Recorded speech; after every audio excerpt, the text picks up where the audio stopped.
Então, a primeira coisa que eu queria dizer que eu li no site da academia que o senhor é de 1933, né? Exatamente. E eu fiquei impressionada que o 12, senhor tem 12 de 88. janeiro de 1933. Parabéns, porque parece 20 anos a menos, né? Pelo menos na aparência, né? Com certeza. E conta para mim, como é que foi vir da Itália para o Brasil? Por que que vocês vieram? Olha, a Itália naquela época atravessava uma fase muito ruim, era uma fase pré-guerra, né? Na Segunda Guerra Mundial, e evidentemente o meu tio da minha mãe, né? Chamado Nicola Granato, já estava aqui no Brasil e proporcionou que o meu pai fosse para Juiz de Fora, que é chamada Manchester Mineira, né? Uhum. Uma segunda cidade de Minas Gerais. E meu pai veio um ano antes, não é? Arranjou alguns recursos e nós viemos depois, um ano e 2 meses após, e minha mãe, eu com 5 para 6 anos, meu irmão com aproximadamente com 3 anos e minha irmã com 1 ano e meio. E ainda minha avó, né? Que perdeu o marido com 27 anos na guerra, e na Primeira Guerra Mundial, e, evidentemente, ficou um pouco um distúrbio psicológico e psiquiátrico. Mas ela veio conosco, né, nós todos, e desembarcamos aqui na Praça Mauá após 16 dias de viagem de navio, que naquela época era isso, era quanto tempo demorava um navio para vir da Itália, do porto onde nós embarcamos até aqui a Praça Mauá. O senhor Uma, era, então, é o filho mais velho. O senhor se lembra dessa viagem? lembro perfeitamente. Eu lembro que eu era o único, só me lembro que de vez em quando, né, nós viajamos na terceira classe, porque não tinha nenhum recurso para ir, mas fomos felizes e nessa viagem eu me lembro que a gente ficava assim ansioso para chegar a hora da comida. Portanto, então, mas foi uma viagem tranquila. Minha mãe foi uma heroína, porque imagina viajar comigo com 5 para 6 anos, com meu irmão com 3 anos, minha irmã com 1 ano e meio, e mais a minha avó, não é? Chamada Filomena, que evidentemente estava, né, com distúrbio psiquiátrico, e a minha mãe aguentou aquilo tudo. Não é? E nós chegamos aqui ao Rio de Janeiro em dezembro, num calor quase de 40 graus, e vestidos com uma roupa vermelha de lã, que é a única que minha mãe tinha na época, viu? Como sendo propícia para uma viagem. Meu pai já estava em Juiz de Fora, porque quem ajudou nisso tudo foi um tio da minha mãe, chamado tio Nicolau, que já estava em Juiz de Fora, estabelecido com varejo de calçados, e aí meu pai ajudava a trabalhar lá nessa loja, e nós chegamos e, evidentemente, tivemos que nos adaptar, não é? À nova vida. E eu quero dizer que a primeira casa que nós moramos, na rua chamada Batista de Oliveira, era uma casa com certo conforto, mas minha mãe, meu pai alugavam um quarto para ajudar, não é, na despesa mensal. E uma coisa, Heloísa, que eu não esqueço, é que Juiz de Fora é banhada pelo rio Paraibuna, que evidentemente também banha algumas partes do estado do Rio. E houve uma enchente e nossa casa ficou inundada com 2 metros de altura, viu, Nossa. da água. E nós tivemos que sair de lá e fomos abrigados no prédio da Casa de Itália, que era um prédio construído pelos imigrantes italianos e que iam semanalmente, principalmente para jogar bocha. Viu? Aqui no Brasil, em São Paulo, fala bocha, mas não é bocha, B-O-C-C-I-A. Né? E por isso, então, depois de passar a enchente, voltamos para a nossa casa. Agora, posso continuar?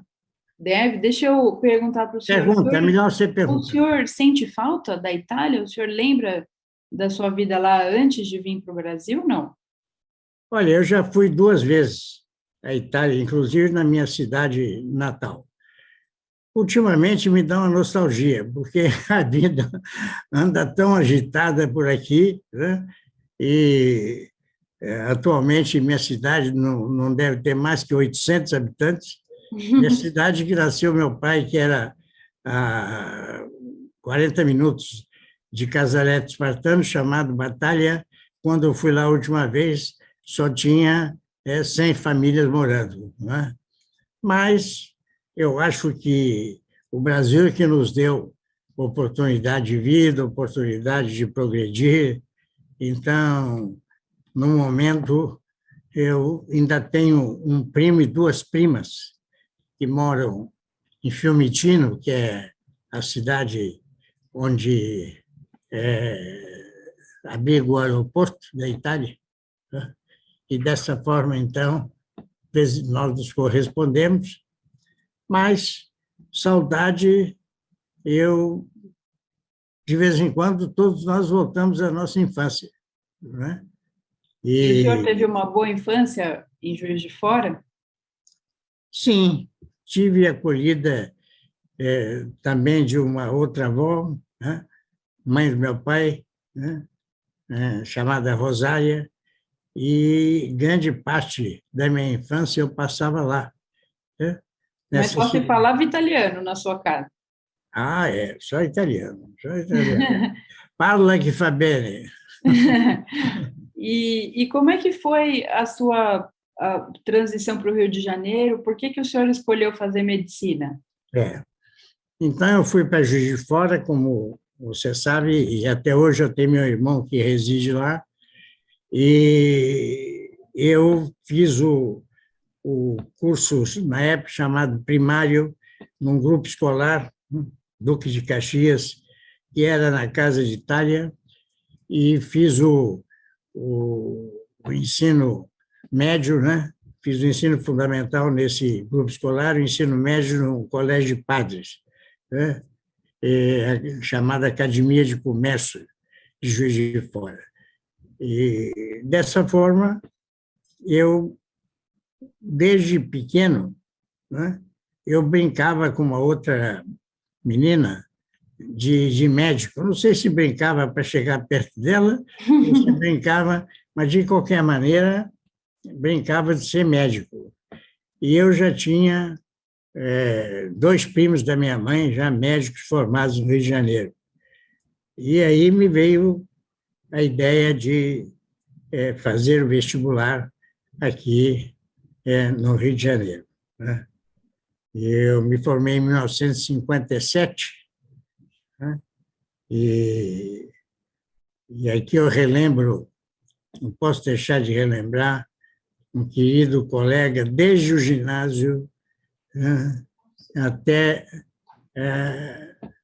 nossa colação de grau, um dos maiores reumatologistas desse país, que tinha uma clínica aqui, a maior clínica no Rio de Janeiro, e que foi para o Paraná, para Curitiba, radicou-se lá. Né? Eu propus membro honorário da nossa Academia Nacional de Medicina, o nome dele é Roberto Carneiro, e eu não posso deixar nesse momento de lembrar, porque ele faleceu há pouco tempo. Isso, para mim, é porque, Luísa, os estudantes daquela época, eles chegavam aqui ao Rio de Janeiro, né, e tinham que morar numa pensão ou num quarto alugado, né? Eu, com esse colega, moramos em pensão, moramos em quarto alugado, até um pequeno apartamento, que foi a última vez que nós, vamos dizer assim, moramos juntos. Se falar hoje moramos juntos, a turma pode pensar até, mas,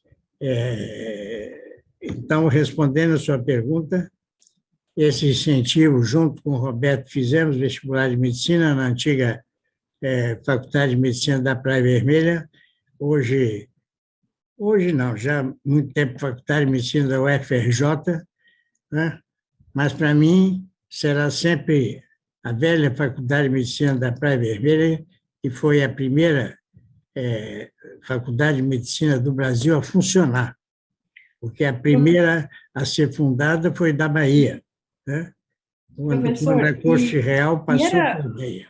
era difícil, o senhor como imigrante, eu imagino que para os seus pais, como que era na época estudar medicina? Foi difícil para o senhor trabalhava, seu pai ajudava, como que era? Meu pai ajudava, e meu irmão também mandava assim um pouco escondido, um pouquinho mais de dinheirinho, que dava, evidentemente, para nós. Eu, Heloísa, naquela época, eu não sei se você conhece o Rio de Janeiro, bem? Conheço. Conhece bem. Naquela época, nós morávamos em Laranjeiras, perdão, nós morávamos no Cosme Velho, que é lá em cima, quem vai para o Corcovado passa por lá, e numa pensão, né? E levávamos a roupa para lavar, né, no bonde, na mão, e depois íamos lá buscar a roupa lavada, né, com a lavadeira, que era uma pessoa maravilhosa, e de maneira que, dessa forma, os estudantes, né, quase que se autofinanciavam, mas, de vez em quando, a vida foi melhorando um pouco, e a gente passou, então, a usufruir, a jantar fora, uma vez ou outra, enfim. E o senhor sempre foi um bom aluno, né? Já na escola já ganhou medalha de melhor aluno. Na faculdade eu ganhei a medalha do prêmio Manuel Feliciano, que foi uma medalha de ouro, né? Eu tenho até hoje com diploma, pelo melhor trabalho de cirurgia apresentado do quinto para o sexto ano de medicina, né? E isso te influenciou a escolher cirurgia? Por que que o senhor escolheu ser cirurgião? Olha, para mim, escolher cirurgia foi uma vocação e um acaso, porque a Faculdade de Medicina da Praia Vermelha, houve uma época que entrou em greve, porque não queria transferência de um aluno de fora, enfim. E nós decidimos, um grupo de 10 a 12, um dia visitar um hospital.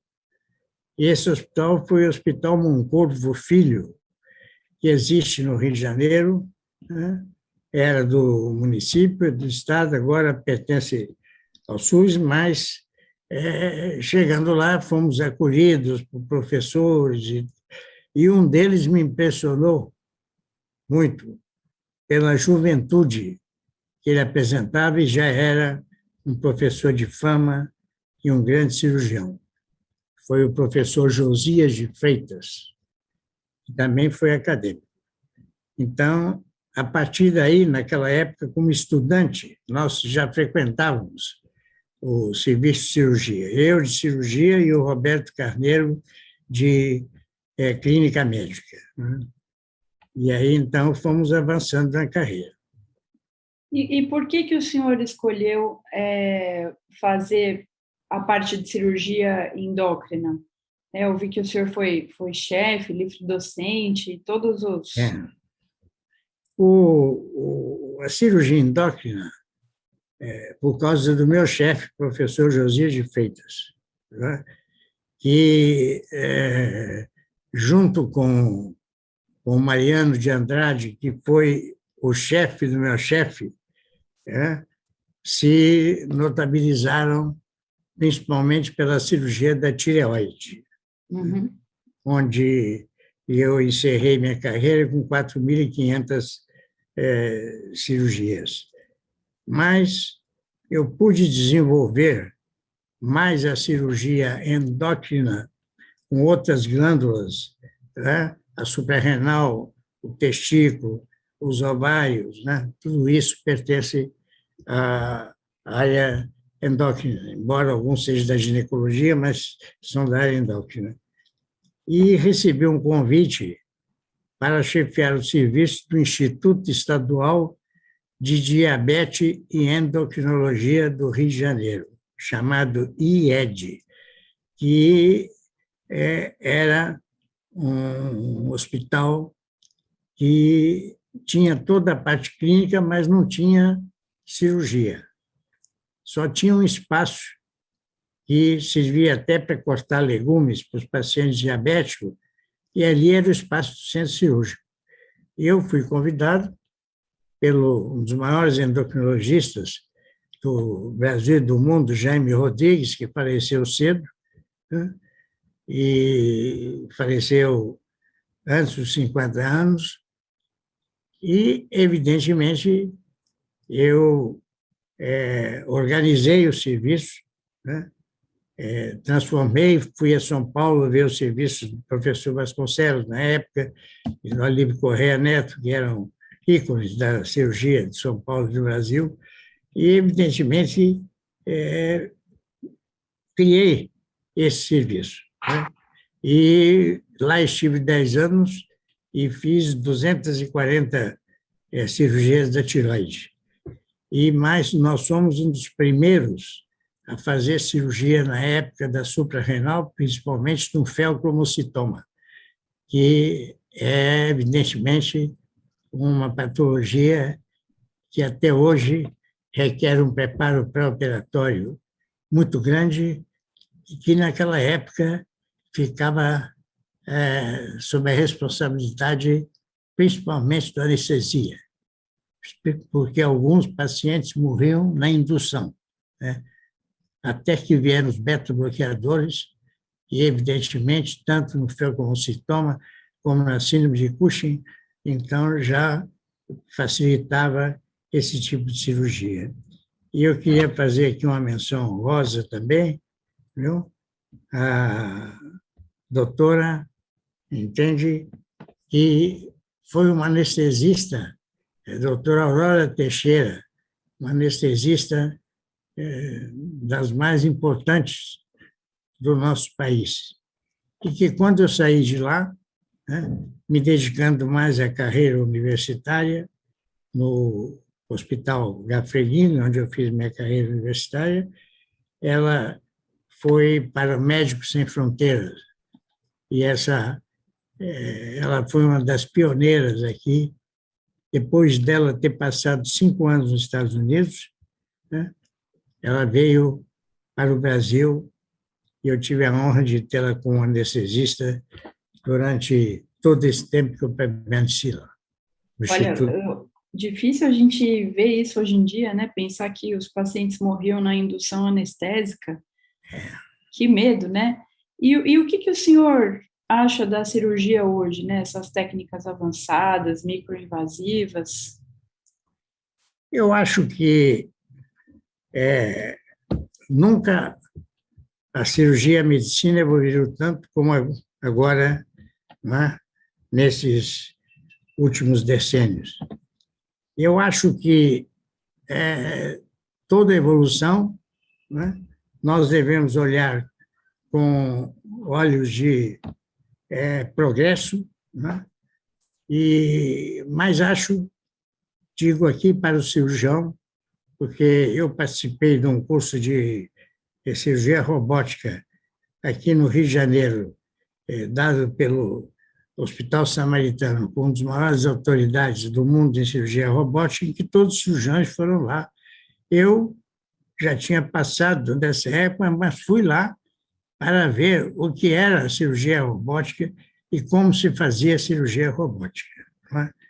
E depois, evidentemente, veio a telemedicina e hoje medicina genômica, proteonômica e outros outras evoluções, não é? A inteligência artificial, mas se você me perguntar para o cirurgião, não, eu disse isso num pequeno artigo que eu escrevi, para o cirurgião, ele tem que ter a base cirúrgica de indicação cirúrgica e técnica para quando uma cirurgia, por exemplo, robótica, tiver dificuldade, ou a mini laparoscópica, né? Cirurgia minimamente invasiva, tiver dificuldade, o cirurgião tem que saber transformá-la numa cirurgia convencional. Caso contrário, eu já vi alguns colegas terem que chamar outros para alguma complicação que nós todos podemos ter, né? Então, O senhor opera ainda? não, em 2013, eu fiz minha última cirurgia, uma tireoidectomia. E como é que foi para o senhor parar de operar? Olha, tudo tem sua época, não é? Não é que eu estivesse com a mão tremendo, ou mão tremendo não, que eu conheci grandes cirurgiões que tremiam com a mão e eram grandes cirurgiões. Mas achei que já não era mais minha época. Depois eu, como você sabe, está aí no meu currículo, ocupei alguns cargos na universidade, a reitoria, e depois representei o ministro da Educação, na época, meu colega, você imagina, ministro da Educação, o professor Murilo Ringel, no governo Itamar Franco, que foi meu colega de ginásio científico na Academia de Medicina, perdão, na Academia, No colégio. no colégio, mas chamava Academia de Comércio. O nome do colégio era Academia de Comércio de Juiz de Fora. Hoje não, hoje é chamado Colégio Cristo Redentor, que é um colégio da Congregação do Sagrado Verbo Divino. Mas então eu achei e acho que a maior satisfação e honra que eu tenho é ter deixado 4 professores titulares, né?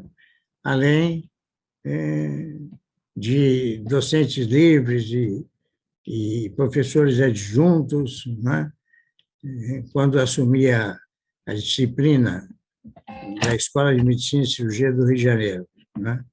Chamada antigamente, eu fiz uma escola cirúrgica, né? Com todo respeito ao meu chefe, que era um gênio da cirurgia, mas eu, então, nenhum deles, quando assumi, tinha mestrado, doutorado, eu incentivei e todos eles, e deixei, então, 4 professores titulares e 6 Olha que maravilha. doutorado de livre docência. Olha, vendo o seu currículo de livre docente, chefe da cirurgia, reitor da UFRJ, delegado do Ministério da Educação, reitor da Unirio. Da Unirio, decano do acadêmico Fioravante de Piero, qual desses cargos foi o que te trouxe uma maior satisfação? Qual foi o mais difícil e a particularidade de cada um? Bom, a maior satisfação foi quando fui eleito 3 vezes reitor da Universidade do Rio de Janeiro, que é antiga Escola de Medicina e Cirurgia do Rio de Janeiro, né? Depois transformou-se em universidade, e naquela época eu fui eleito em primeiro lugar, mas só fui nomeado na última vez, porque havia uma influência política nos ministérios da educação para a nomeação do reitor, que é sempre uma lista tríplice. E aí eu não tenho mágoa, porque vai uma lista tríplice e o ministro podia escolher um dos 3. Mas o que me deixa contente é ter sido eleito em primeiro lugar no nas 3 eleições que eu disputei. Que maravilha! E depois, realmente, a reitoria foi um auge, vamos dizer assim, da minha carreira universitária, né? Além do professor titular. E como que foi a sua aproximação com a Academia Nacional de Medicina? Por que o senhor quis entrar? Olha, eu fui visitar a Academia Nacional de Medicina com o professor Deolindo Couto, que foi um ícone da cirurgia, um ícone, desculpa, cirurgia não, um ícone da neurologia, né? Ele foi um dos fundadores da neurologia no país e até deixou um discípulo na nossa academia, que é o Sérgio Professor Rodrigues. Sérgio, né? Ele foi o primeiro que nós entrevistamos. Ele, né? E de maneira que eu fui visitar, e aí acabei me envolvendo assim emocionalmente, até que, aos 48 anos de idade, eu disputei a primeira eleição e fui eleito. O senhor E aí, entrou na primeira vez. entrei na primeira vez. Né? E vou dizer Bom, eu não queria ser sua concorrente, não, porque o senhor foi 3 vezes reitor, 3 vezes presidente da academia. O senhor deve ser muito querido no tato da convivência. Por quê? Por que o senhor foi eleito 3 vezes na academia e 3 vezes na universidade? Qual é o seu segredo? Ninguém consegue nada aos mortais sem um grande esforço. Isso é de Horácio, 400 anos antes de Cristo.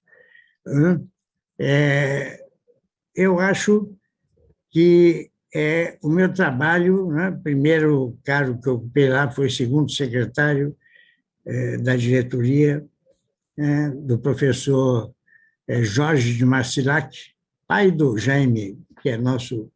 Também fez a entrevista conosco. Pois é. E eu, então, comecei a me entusiasmar pelas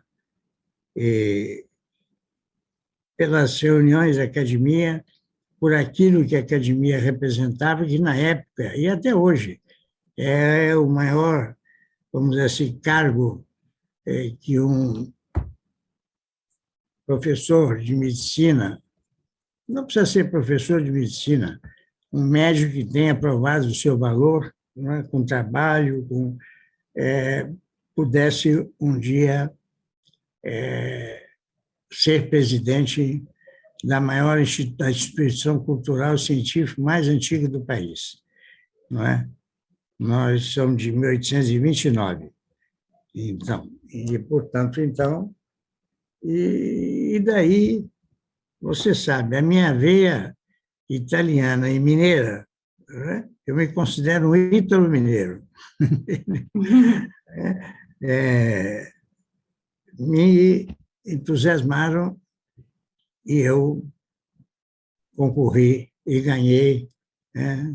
Nas 3 vezes que eu concorri a presidente, eu tive a oportunidade de ser eleito. Eu não vou dizer uma coisa aqui, com muito respeito, um dos maiores também cirurgiões da época, professor Otávio Torinho, que era um baiano aqui radicado no Rio de Janeiro, do mesmo serviço, porque quem era o chefe da maior escola cirúrgica naquela época era o professor Alfredo Monteiro, que foi acadêmico, como todos eles, e ele tinha vários assistentes, inclusive o meu chefe, o professor Josias de Freitas, meu ídolo e a quem eu devo minha formação cirúrgica. Eu queria fazer aí um adendo. Eu passei também uma temporada, eu fui nomeado, graças à minha mãe, né, que pediu para eu ser nomeado, ao Dr. Felício Falsi, que é nosso honorário, né? Felício Falci com Falci, né? É Uhum. nosso, é nosso honorário. Então, concorreu comigo um professor, né? E eu era, na época, até aluno e depois me tornei também. Fui evoluindo na carreira depois de formado. E Professor, e até quando que o senhor teve contato com a sua mãe? eu tive contato com a minha mãe, ela faleceu aos 103 anos. Uau! Então, a minha mãe, como eu disse, morava em Juiz de Fora. E aí, Heloísa, foi uma decisão muito difícil para mim, pelo seguinte: eu tinha apenas um emprego aqui no Rio de Janeiro e abri o concurso para professor adjunto da Universidade Federal de Juiz de Fora. Você imagina, aquilo lá com a minha terra, com meu pai, com a minha mãe, e eu fiz o concurso. Desculpa, tirei em primeiro lugar. Eu, Como todo o resto, né? gente, o que vai fazer? Fica contente, mas não pode ser vaidoso, porque a vaidade, é, a inveja não nos permitem, às vezes, ver quem é melhor que a gente. Isso aí é uma frase do Dante Pazzanese, que foi o fundador aí do Instituto Dante Pazzanese. E aí, então, eu fiquei naquela dúvida, né? Imagina. E eu ia toda sexta-feira para Juiz de Fora, dava aula, né, operava, e segunda-feira voltava para o Rio de Janeiro, porque eu tinha um emprego aqui do INAMPS, no Hospital da Lagoa. Então, chegou uma hora que eu fui nomeado também na Faculdade de Medicina, na Escola de Medicina e Cirurgia aqui no Rio de Janeiro. Eu tinha que fazer uma opção. Para mim foi muito difícil, sabe? Porque imagina, minha mãe, meu pai, minha mãe, meu irmão, todo mundo lá, não é? E eu, mas no fim, e tendo sido aprovado num concurso público efetivo, o pessoal lá pensava, o menino deve estar ficando maluco, o secretário, que é um jeito muito bom da faculdade, de largar aqui um cargo efetivo. Cargo efetivo você só perde ou morre quando fica, passa o tempo, né? Depois de 25 anos. Então, para mim foi difícil. Mas aí eu resolvi ficar no Rio de Janeiro, não?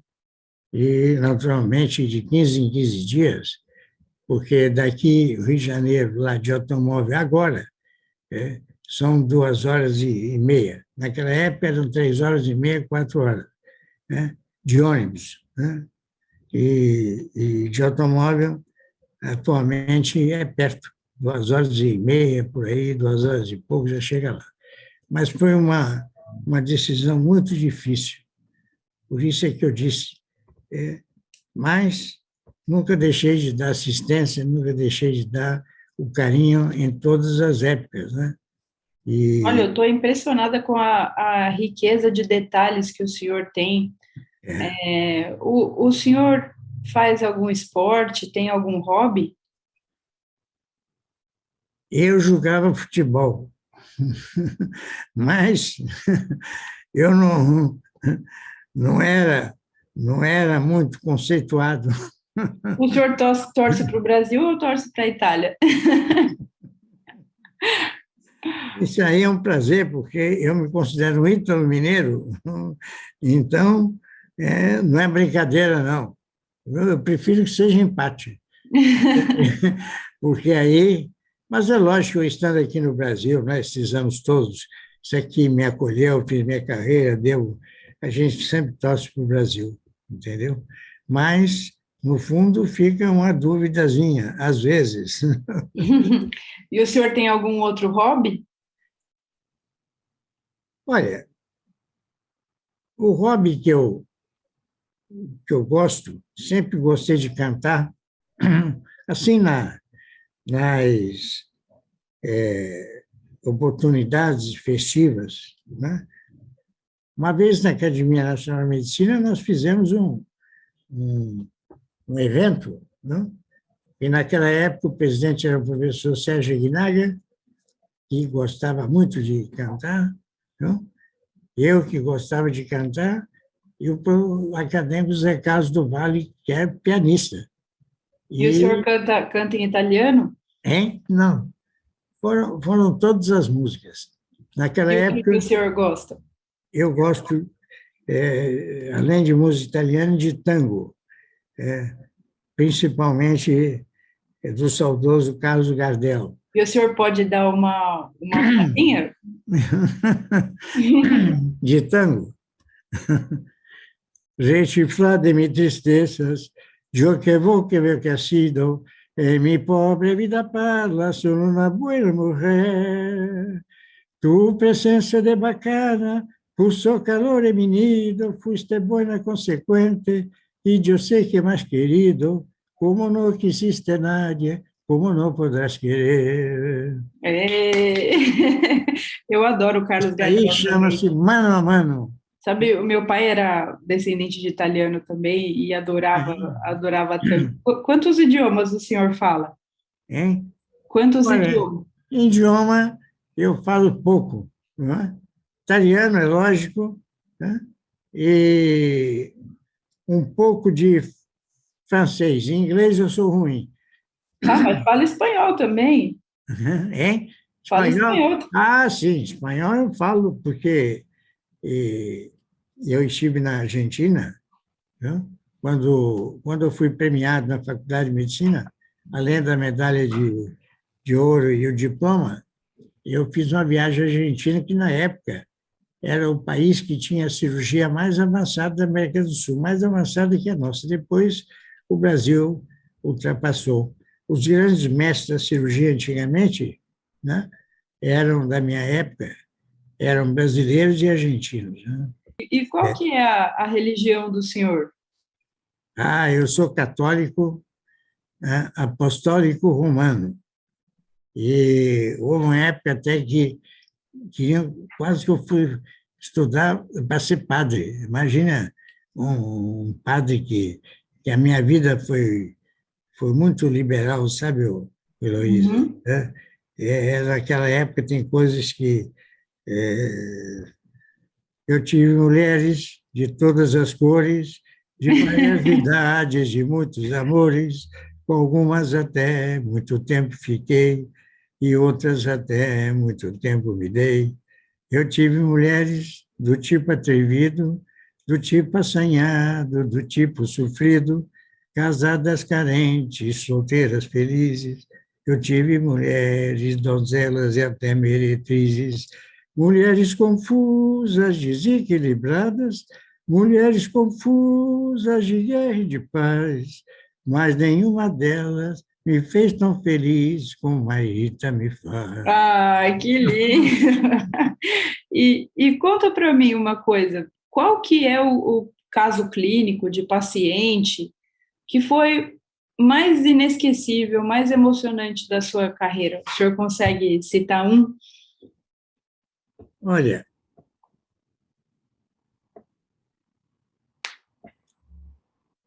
quando eu estava no Instituto Estadual de Diabetes e Endocrinologia, como eu te disse, local onde eu criei o serviço de cirurgia, não? A varicocele, que você sabe que são as veias, né, da bolsa escrotal, não? Era um fator de infertilidade masculina. Os primeiros trabalhos foram de Case colaboradores, mostrando que muitos homens inférteis tinham varicocele. Naquela época, quem serviu o serviço militar tinha que operar antes varicocele, mas isso depois caiu em moda. Mas a varicocele foi tida como um fator de infertilidade. E eu operei uma grande personalidade na época aqui no Rio de Janeiro e do Brasil, e não engravidava, e com essa minha cirurgia, ele engravidou a sua esposa. Essa foi uma sensação realmente fora a cirurgia do feocomocitoma, que eram as cirurgias mais emocionantes, uma vez que, na época, eu já te falei, antes dos beta-bloqueadores, né, havia pacientes que morriam na indução anestésica. Né? Então, Que bonito. E o senhor, o que faz o senhor feliz? olha, o que me faz feliz no momento, nessa pandemia é comer bem. Tanto é que eu aumentei de peso quase 5 quilos e agora tenho Macarrão? Macarrão? é macarrone. O italiano diz mangia que fa bene, né? Come que faz bem, mas uma das coisas que me deixa feliz é chegar, em janeiro eu faço 89 anos, é chegar até essa época ainda com um raciocínio perfeito. Uma outra coisa a gente sempre esquece que é normal, e, e o que me faz feliz também é estar ao lado da Maria Rita, que mais que uma companheira, viu? É realmente uma pessoa muito dedicada a mim. Só que agora, Heloísa, você devia dar um puxão de orelha, porque ela faz tudo aqui em casa, viu? Lava, cozinha, e não quer ninguém aqui com receio da pandemia. Ela tem uma certa razão. E eu acho que o que me faz feliz, no momento, está ao lado dela, né, do meu afilhado e da mulher dele, que chama-se Stânia, como te diz, tcheca, e da minha Petrinha, a menina chama-se Petra. Né? E E como é que o senhor consegue manter o raciocínio tão perfeito, com tanta riqueza de detalhes? eu acho que eu puxei nesse aspecto da minha mãe.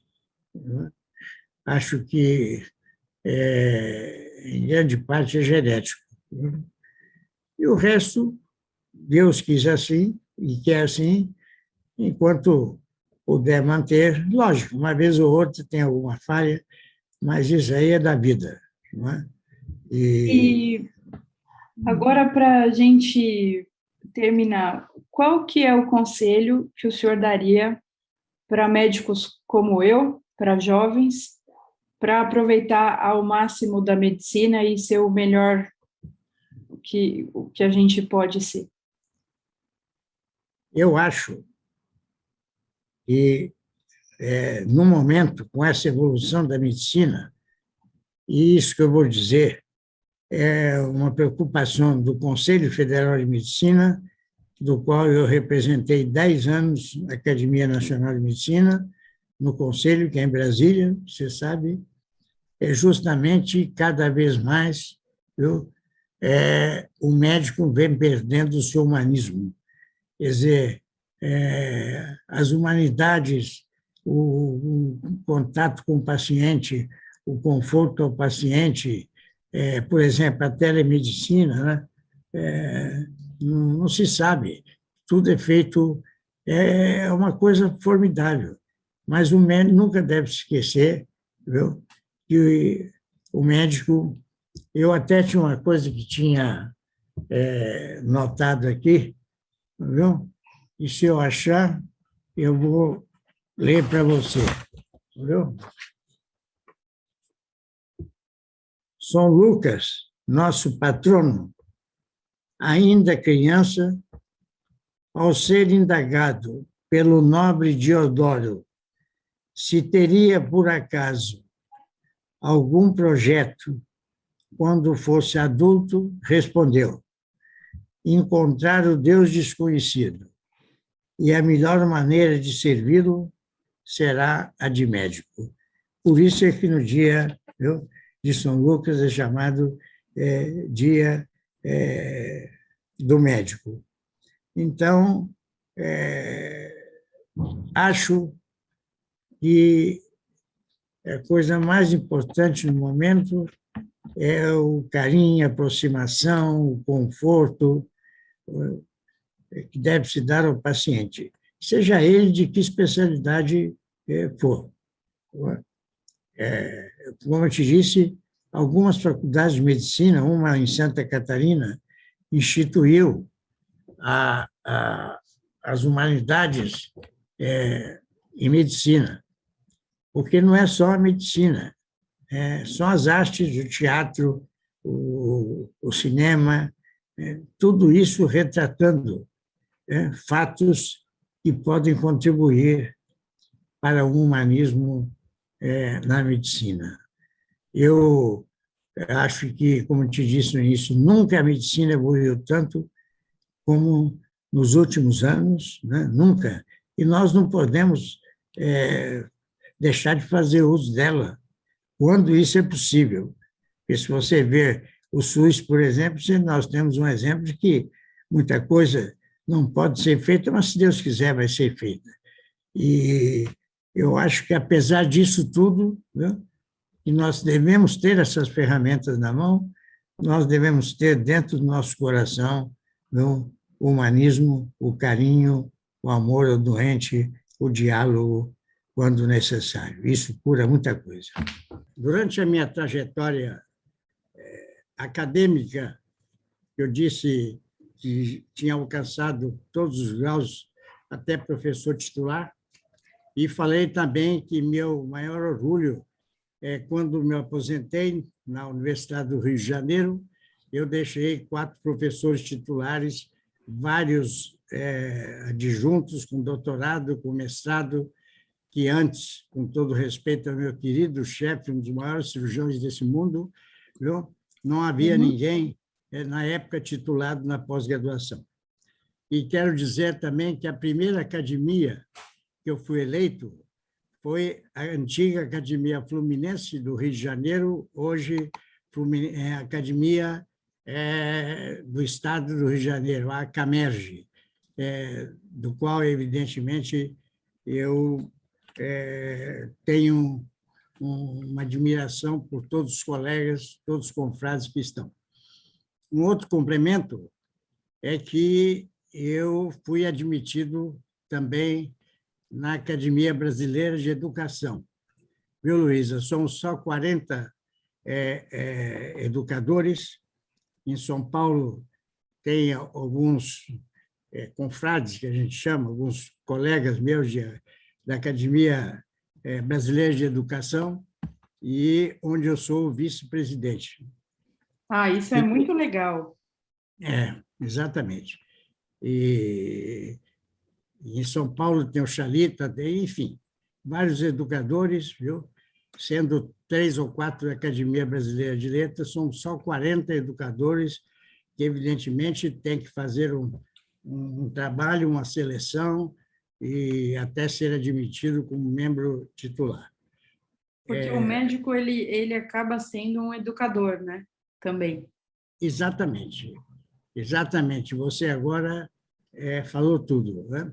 E a palavra educação vem do italiano educere, do latim educere, que é de dentro para fora, transmitir de dentro para fora. Então, eu tenho orgulho de ser. Além disso, tenho orgulho, me desculpa dizer tanta coisa, tenho orgulho, mas tenho orgulho, não posso deixar de mencionar as academias brasileiras de medicina militar, né? A academia também de medicina de reabilitação, né? Que também eu tenho a honra de ser membro honorário e membro titular da Academia Brasileira de Medicina Militar. Então, com isso, isso me deixa muito contente e eu não poderia deixar de mencionar. E, para terminar, eu queria dizer que, quando eu trabalhei na Previdência Social, no Hospital da Lagoa, sob a direção do Dr. Felício Falsi, que é o chefe do serviço a quem eu devo a minha nomeação, né? sendo diretor, doutor Nilo Timóteo da Costa, que ficou diretor muito tempo, eu tive a oportunidade de criar o serviço experimental do Hospital da Lagoa.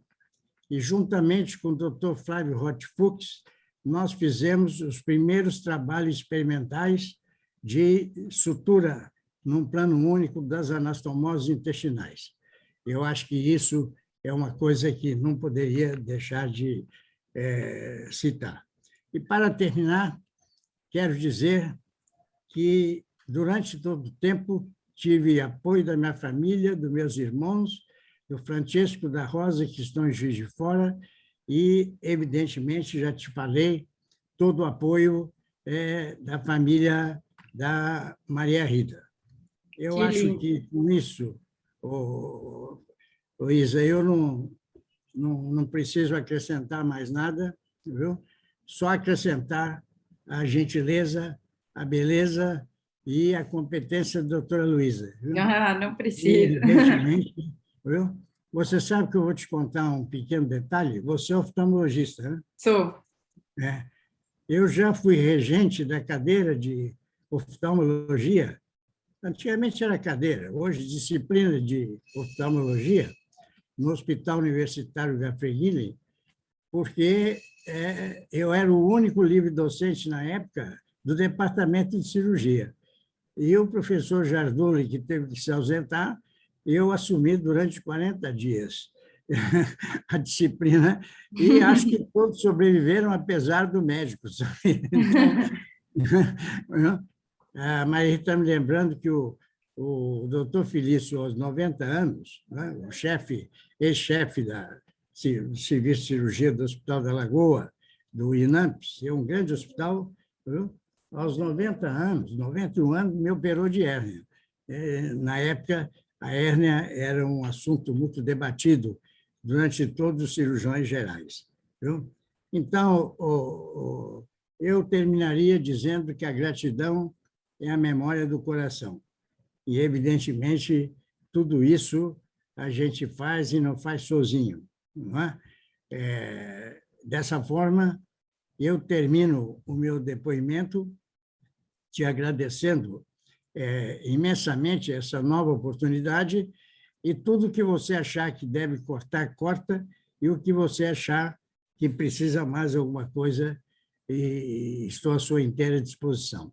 E olha, Professor, eu pode ficar... agradeço muito, sou muito grata ao senhor e à professora Maria Rita por terem embarcado nesse projeto comigo, e acho que eu tenho tido emoções enormes, né? Estou aprendendo muito de medicina, que eu também espero educar os outros e deixar um lado humano de cada um Exatamente. que passou pela academia. Então, muito obrigada. Assim que estiver pronto de novo, eu te encaminho o link. E se o senhor quiser me mandar alguma outra foto, Vou mandar alguma para vocês. outra.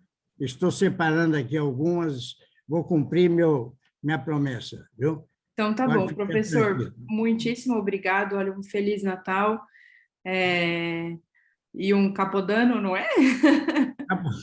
Un capodanno di felicità, no? Per tutta la famiglia e poi questa bella doutora Luísa, viu? Que Muito é um obrigada. orgulho para a sua família e todos os seus colaboradores e todos aqueles que você orienta. Isso aí são palavras que vêm, Luísa, de improviso, como eu disse, do coração. Não é coisa para querer agradar, ou não é do meu feitio. Eu só sinto aquilo, eu só externo aquilo que eu sinto.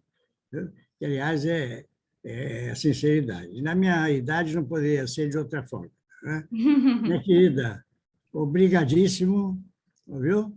Eu que E, agradeço. e que você continue sempre brilhando na sua profissão, viu? Que você merece, e também assessorando a Academia Nacional de Medicina, né?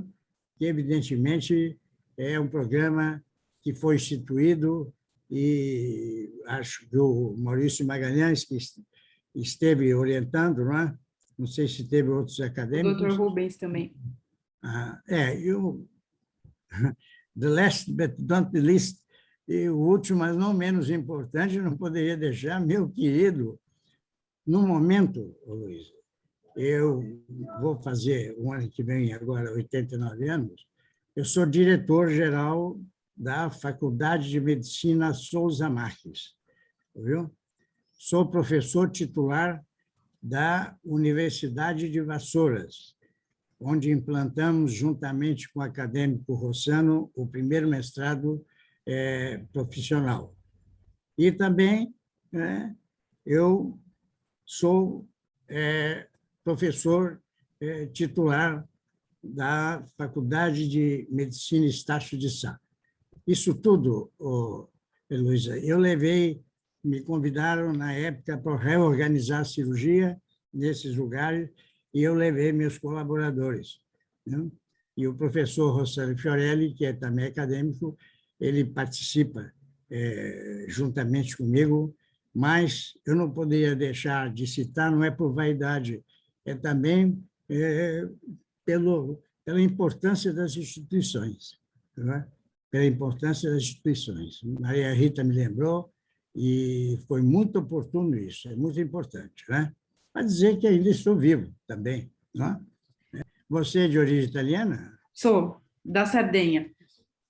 Da Sardenha, então É. é próximo, É. próximo de onde eu nasci. Viu? Próximo de Salerno, uma pequena província, não fica longe da Sardenha, nem da Calabria, entendeu? Então, eu ia um dia até cantar uma música italiana para você, mas agora não quero tomar seu tempo, Não, senão, vamos terminar cantando a música. senão dizia que o professor Pavanelli está meio... Então, vou cantar uma música conhecida, viu? Que é Santa Lucia. Uhum. E venha calhar. Hein? Ontem Exato. foi o dia de Santa Luzia, né? No dia 13. Ontem foi o dia de Santa Luzia? É. Oh, meu Deus do céu! O dia da oftalmologia, né? Sul mare lucica, l'astro d'argento, placide l'onda, prospera il vento, venite all'agile, barchetta mia, Santa Lucia, Santa Lucia, con questo zeffiro così soave, oh com'è bello star sulla nave, su passeggeri, venite via, Santa Lucia, Santa Lucia. Em homenagem à família da doutora Luísa. Um beijo grande. Tchau, Obrigado. professor. Eu que agradeço. Tchau.